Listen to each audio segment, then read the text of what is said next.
You want to get us into Zom? Yeah. So now we start talking about Zom 100, which was just one of our random picks. We seen it and we thought it was gonna look good. Looked like it might be a little bit funny, and this shit actually hit it out of the park. But first, let's get into our little summary. This was our first introduction to Zom 100 and to Bug Studio.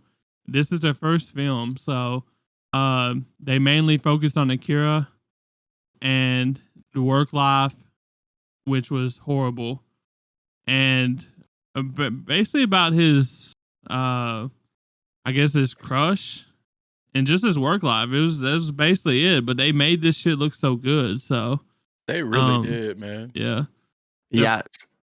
I was going to say the episode started. I thought it was really funny how it started. So it started with Akira watching a movie about a zombie apocalypse, and you're watching like, are we starting like this hot? And then all of a sudden, I thought we were too, and I was like, oh, we're getting right into it. And then all of a sudden it just goes to like Akira eating ramen or something like that, watching the movie, like, my first day at work is tomorrow. I'm so excited.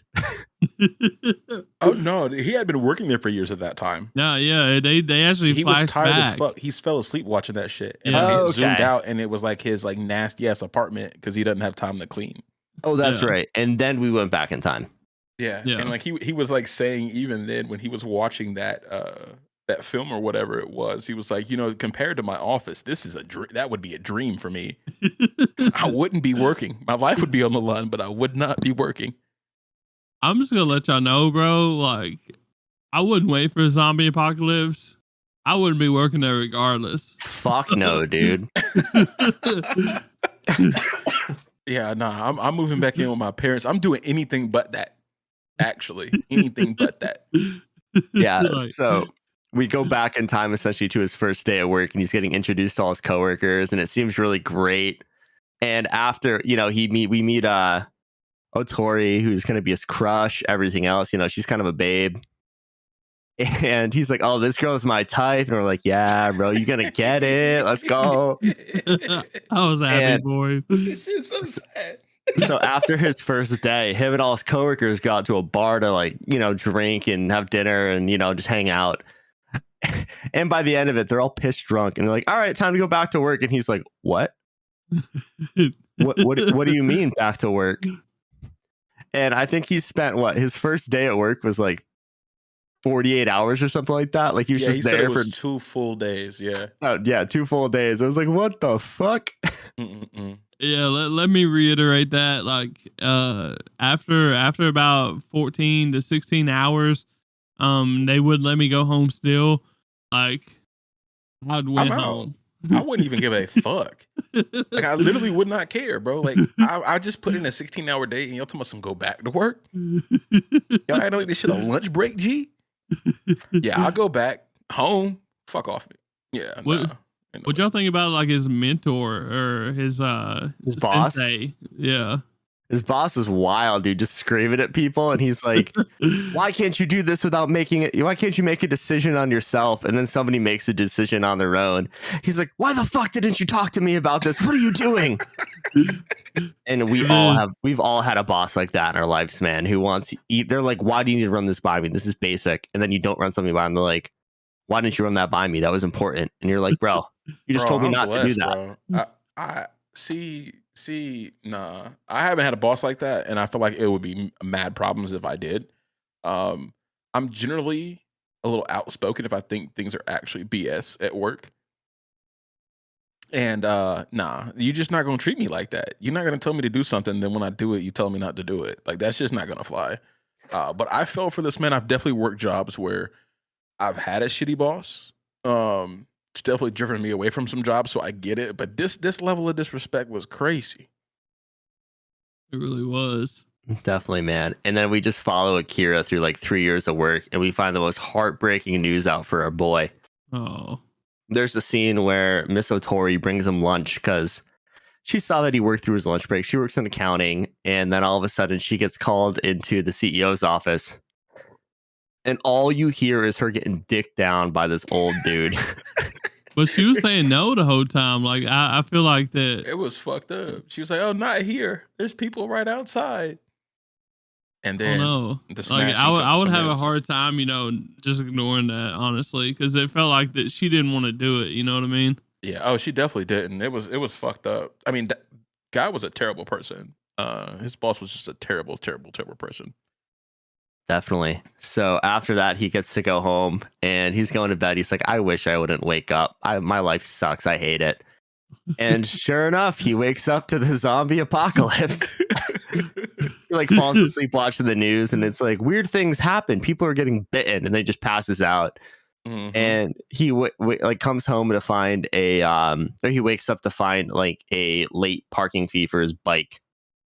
And he's like, "Oh, I'll just go talk to the building manager before I go to work." And sure enough, he walks into his office, and he's just eating somebody's getting eaten. Yes. And he's like, "What the?" Either the building manager was being eaten or was eating. So I'm not sure which, but he's like, what?" And then the zombie starts chasing him, and we get this crazy scene where he's just running from like hundreds of zombies, and it just kind of clicks in his head. He's like, I don't have to go to work today. And the whole mood of the anime changes, which I loved. Did you guys enjoy that? Yeah, I really enjoyed what they did with the colors and the cameras and all that good stuff. They did it was really unique, honestly. So it was, man. It was like a bunch of vibrant colors all over the zombies, which I assume was like blood or something. And like Yeah, it was definitely it went blood. from like the monotone, it's black and white and some grayscale, and then like as soon as he realized he didn't have to go to work, the sky turns fucking blues. There's birds, and a fucking rainbow overhead. Meanwhile, he's getting chased by like a dozen zombies. I'm like, this is so fucked. well, thank God our boy is a former rugby player. So Bro, man, just doing parkour the whole time. He's like jumping off of buildings and shit. I'm like, yo, where'd you get these moves, dude? Rugby doesn't teach you how to do that. obviously it teaches something, bro, because That's he got what it. running from your freedom looks like, dog. Bro. He jumped off that building like and didn't know what was gonna happen. He jumped off of it and landed in a tree and like a canopy or something. Hey, man, those canopies save a lot of lives according to action movies. He didn't know it was there though. I feel like he just jump of faith, you know. Hey, man, luck's on his side at that point. He doesn't have to go to work today. So feels, ridiculous. man, feels. But I absolutely love the use of colors, like you were saying. That was so fun. And the fact that they're not just showing blood everywhere, like red everywhere, and they're showing like a rainbow of colors, I think is super unique and super fun. Yes. And go ahead. I thought it was like really, really fun. It was well done. When that mood change happened, like it really hit how well they really did it. Because we've seen some of the trailer, you've seen like the cover of it, and it's like how are we gonna get there, right? And then it actually happens, and like he's so happy, and I felt really bad for him, and the fact that I felt really happy for him while he's being chased by zombies was an odd feeling. You know what I'm saying? Like any other character we've ever seen in a zombie movie is like, oh shit, I gotta run. Where am I gonna hide? And he's like, yes, this is so good.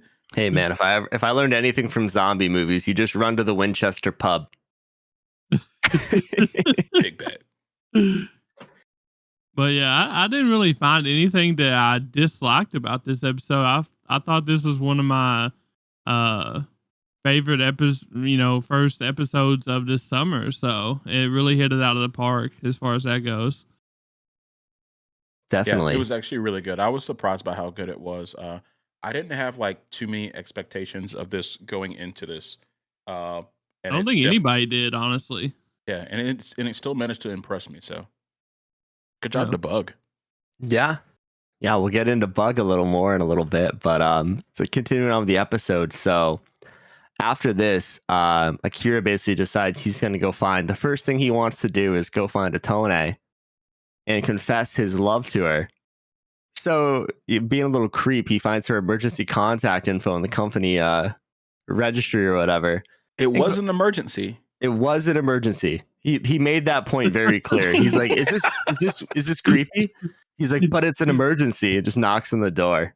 And Sure enough, the door is wide open and he opens it and he sees his boss, the CEO, sitting there in his underwear, turned into a zombie.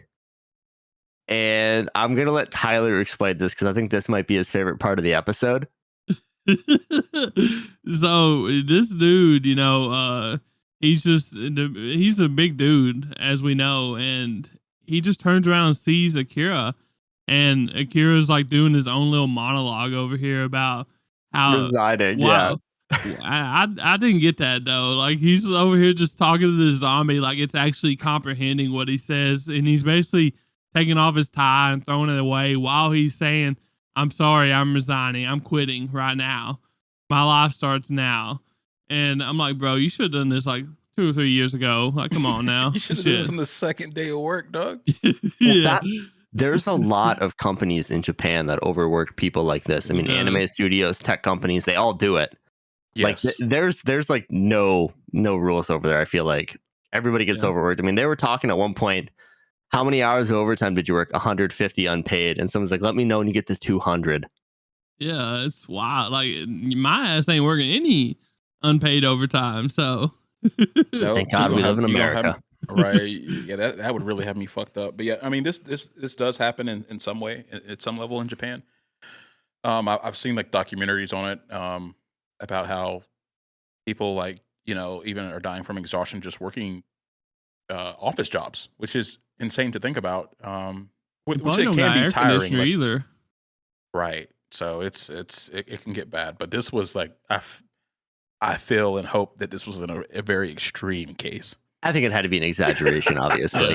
But 48-hour workday. Fuck you. Hey man, you got a project due, right? Nope. But every project being due like that's really fucked up. Yeah, no, it is. It is. Like I've done 12-hour days. I've done, stuff like that, but never 48 straight. Like your boy's got to get some sleep somewhere. Yeah, I pulled some. Yeah, I pulled some back-to-back 12ers before, but yeah, gotta go to sleep. Gotta rest up. But get to it, Tyler. Getting back to my favorite part of the episode, and I read the first chapter of the manga, and this episode covered the first chapter, and it did not happen like this in the manga, so it was definitely what I thought it was. But this zombie, his boss zombie, turned around and just started running, and like it was like a still like a running place type of deal, because it was like slipping on blood, I guess, running on blood. So he wasn't going nowhere, but his run animation is the famous Titan run animation from AOT. This dude was running like a Titan from the weird Titan, flailing his arms everywhere, his belly poked out, and I was dying laughing. I texted the boys. I was like, "Yo, did y'all see that AOT Titan run?" I was so confused because I was watching it when you sent that, and like 2 minutes later, all I see is this boss running like this, and I started cracking up. I was like, "Oh, he hit the nail on the head."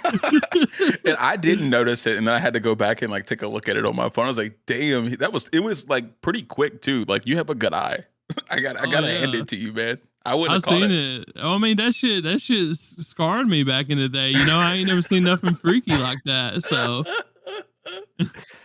So basically he has his boss running at him and the rugby instincts come out and homeboy tackles him out a window, which I loved.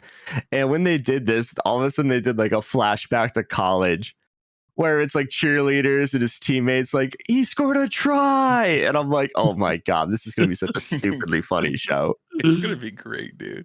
It's gonna be great. And then he goes over to Latori's room, and she's half naked in a zombie, and it was like pretty sad.